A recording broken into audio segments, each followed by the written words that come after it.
Hi there, I'm Angela. Welcome to the channel and welcome to another episode of Friday Sews.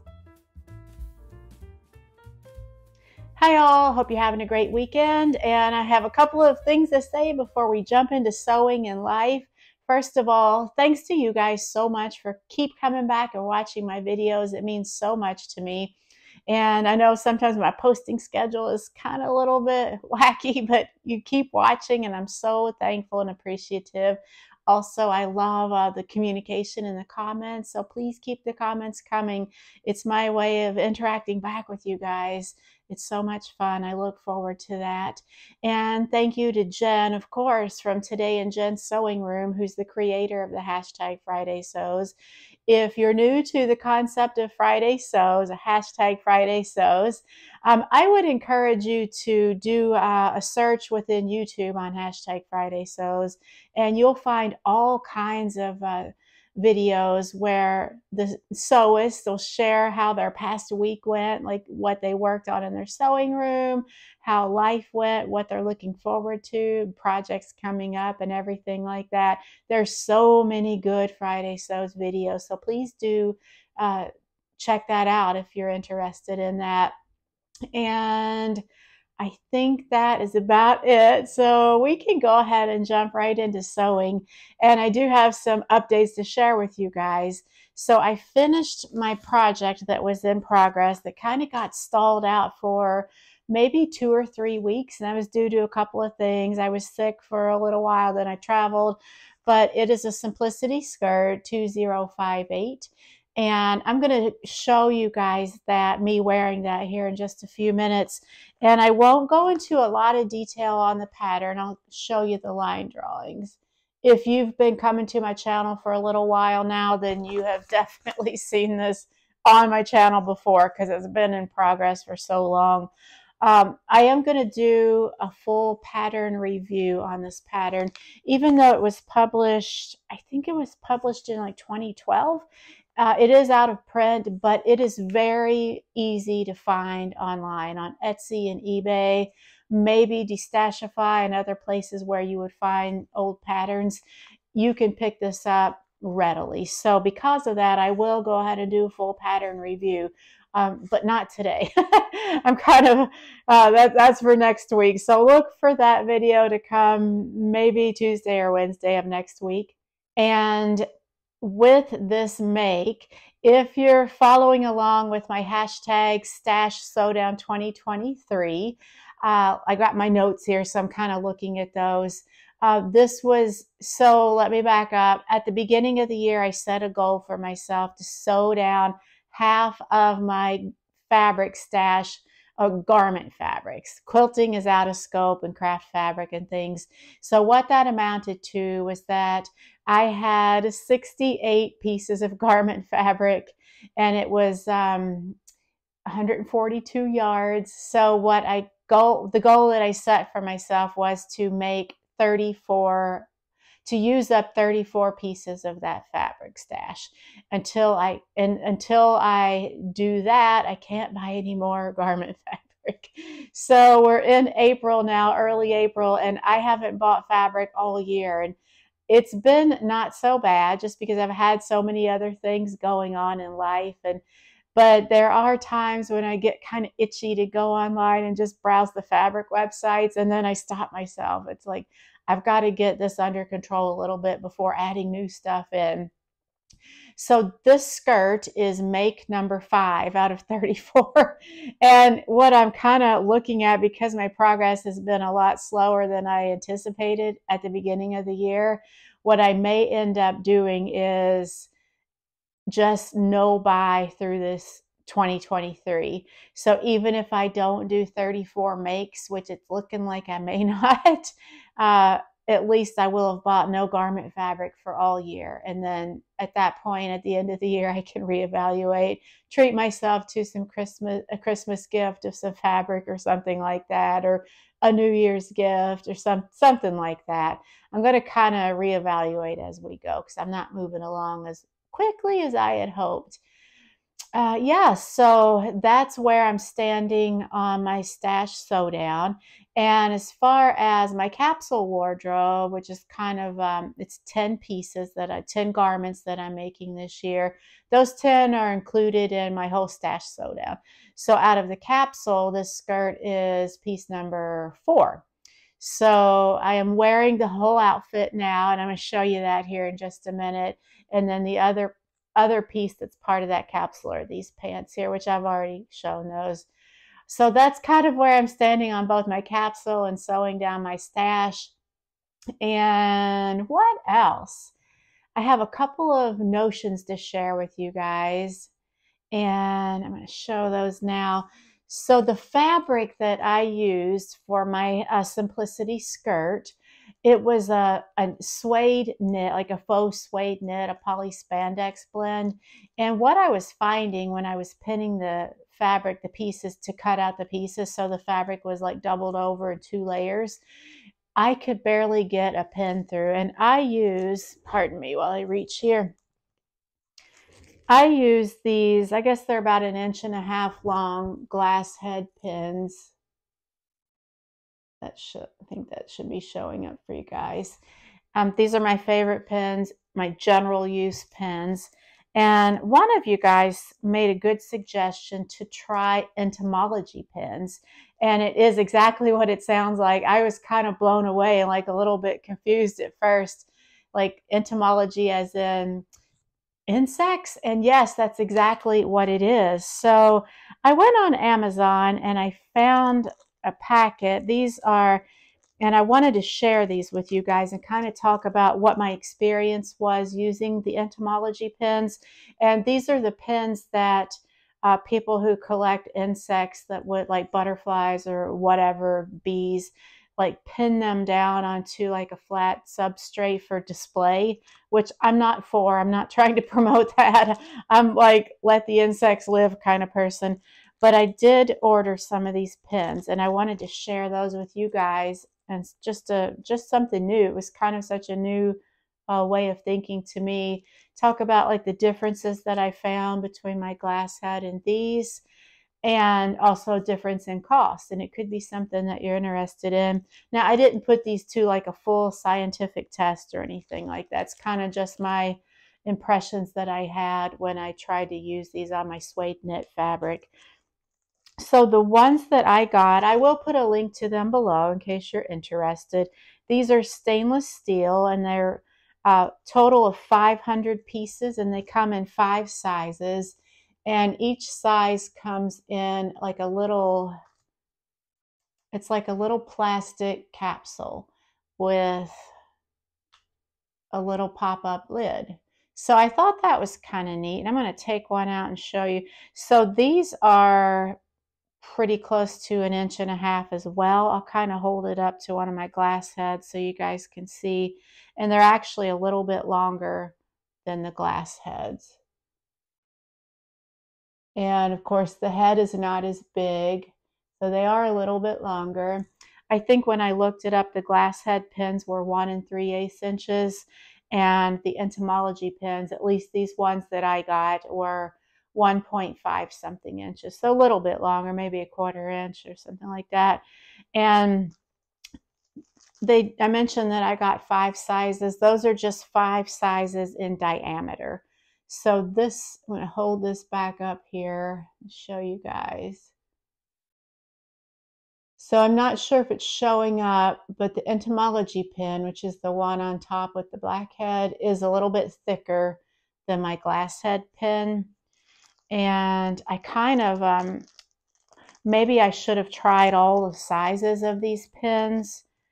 But what I found with the one that I did use, it didn't seem to go into the suede knit any easier. Let's see, this is a number 4. I forgot which capsule. Okay, so the one I pulled out was a number 5. And I think on the Amazon description, it tells like measurements and everything like that. I didn't get enough into my little test here to get all that memorized, but I'm going to take a look at the number 1 and see how that compares. I can't get these all mixed up. You can definitely tell this one is thinner, so I'm going to show you that. and it's actually thinner than the glass head pin. So I'm wondering if I try this thinner one, which is finer, in my suede knit, if it might go in a little bit easier. And I might, I've got some scraps of that. I think I'm going to do that right now. So hang on.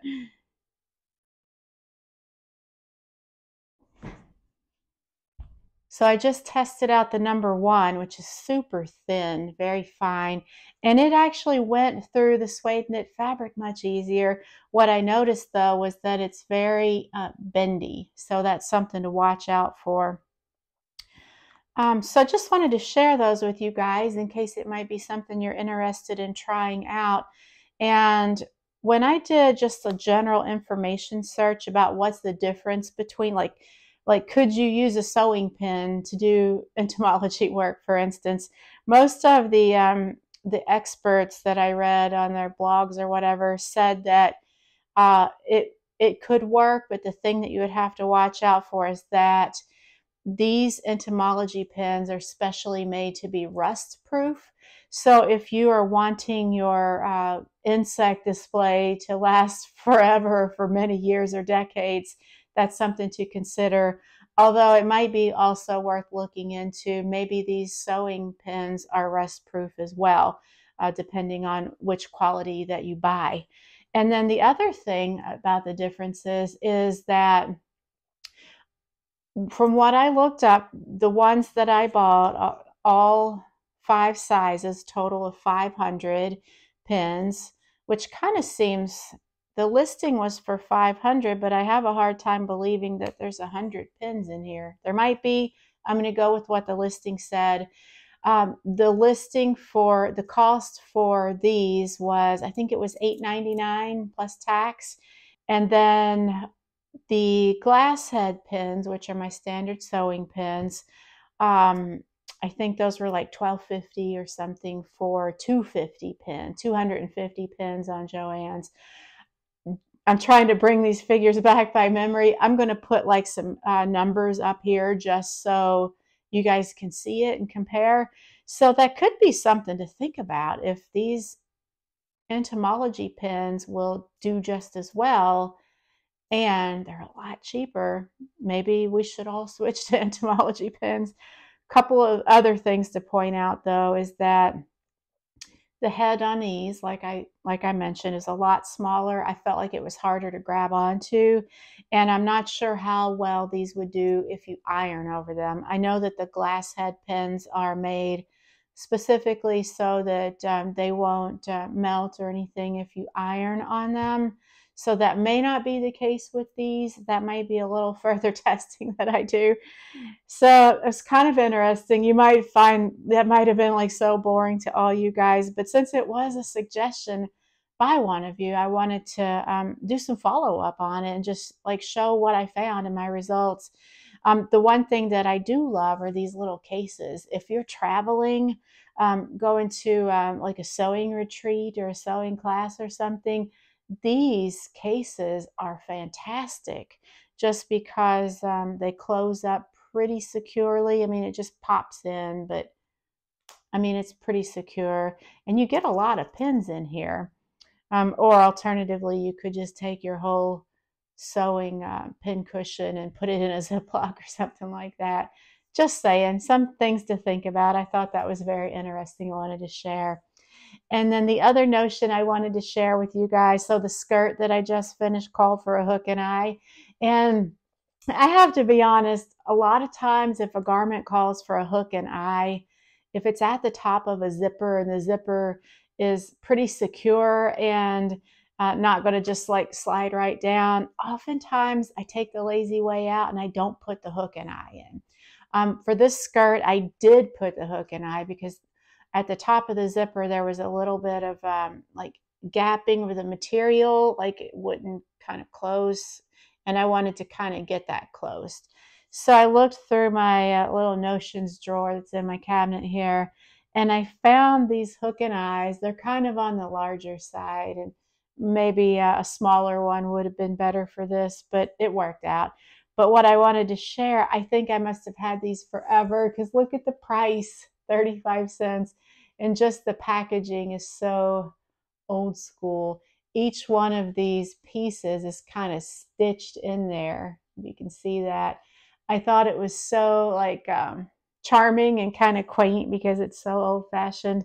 I'm pretty sure I got these maybe in like a jumble bin somewhere. Like these were probably even before like my time when I started sewing.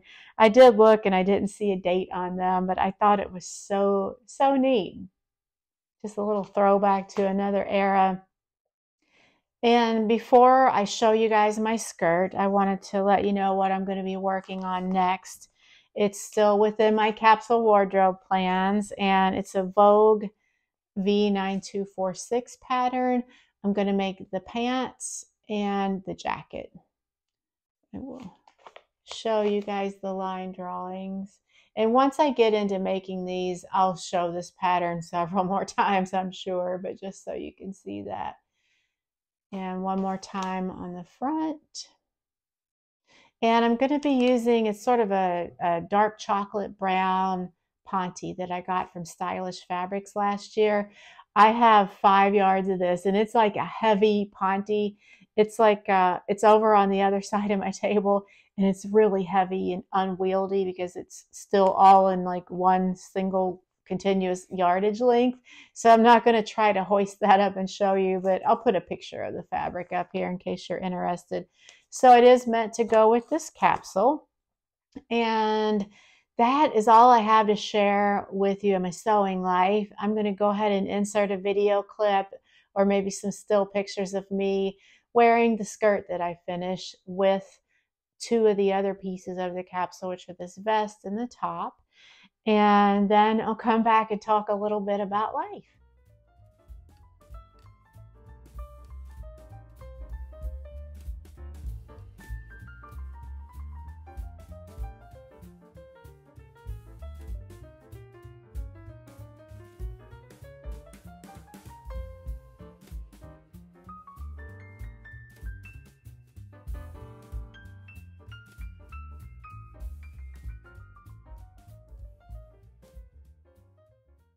So what did you guys think?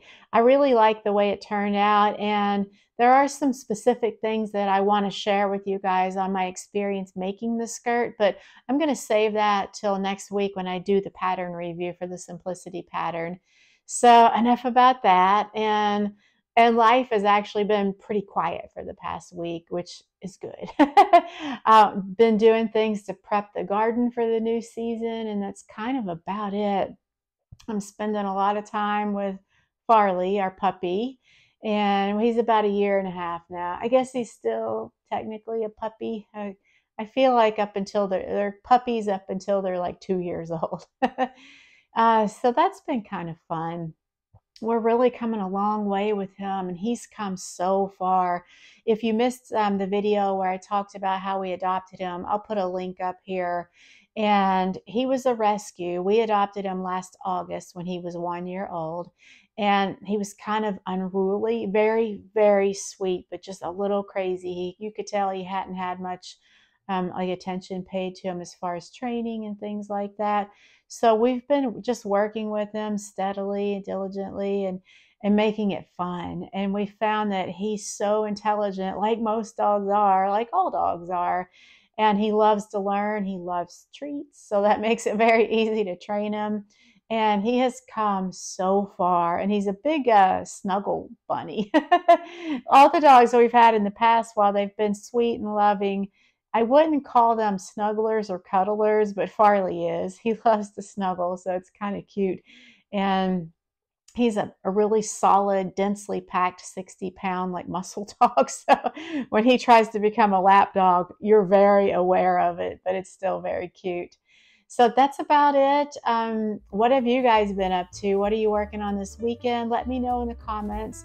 I love interacting with you guys, and I think that that's about it. I hope you'll come back next week when I'm going to do pattern review for my skirt pattern, and I will talk to you then. Bye.